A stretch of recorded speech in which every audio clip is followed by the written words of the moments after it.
Kita akan melihat lagi dalam kisah yang kedua di sekitar Paskah ini adalah ketika kita bicara tentang paksaan Tuhan yang menyentuh kehidupanku. Itu bicara tentang kisah dari Simon dari Kirene, Matius 27 ayat 32.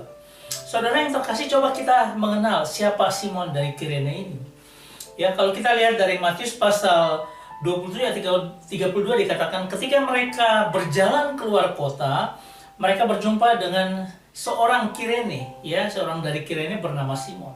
Orang itu mereka paksa untuk mengikul salib. Ini kisah ketika Yesus sudah susah payahnya, kemudian menjumpai seorang asing di tengah perjalanan dan haknya tentara Romawi untuk memaksa orang membantu. Kalau tidak, Yesus tidak kuat untuk memikul salibnya.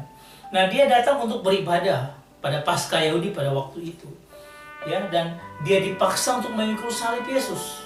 Ini ada sesuatu perasaan yang luar biasa. Apakah dia marah, dia mangkel, kenapa aku ingin beribadah pada Tuhan tetapi diperlakukan seperti ini, ya. Nah, di dalam Markus pasal 15 ayat 21 dikatakan pada waktu itu lewat seorang bernama Simon, orang Kirene, ayah Alexander dan Rufus, yang baru datang dari luar kota, dan orang itu mereka paksa untuk memikul salib Yesus.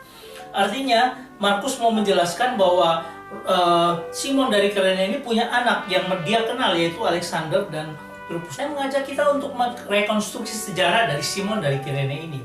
Jadi kalau kita lihat pada waktu dia memikul salib Tuhan pada hari Jumat itu, kemudian yang terjadi adalah mungkin dia merasa mangkel karena dia mau ibadah, tapi dia harus memikul salib orang yang terkutuk, dan pada 3 hari kemudian dia kaget bahwa ada berita kalau orang yang dia pikul salibnya itu bangkit dari kubur. Nah, kemudian dia pasti nunggu 50 hari lagi karena mereka harus menuju hari raya Pentakosta.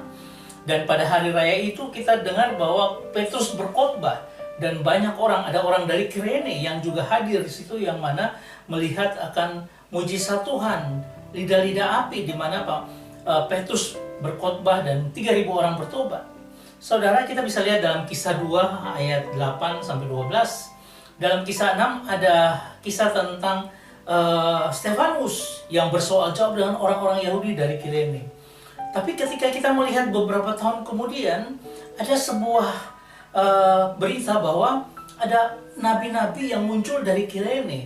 Itu di dalam kisah 11, kisah 13, ya. Ada bangunan jemaat yang terjadi di situ. Dan kita tidak bisa menyangkali bahwa ada sesuatu yang terjadi di Kirene.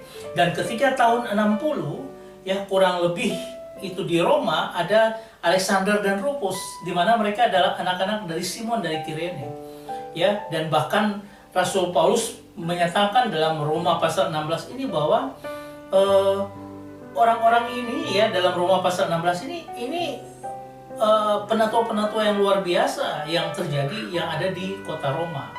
Dan dikatakan bahwa istri daripada Simon atau ibu daripada Alexander ini adalah merupakan dianggap ibu bagi Rasul Paulus karena begitu dekatnya mereka.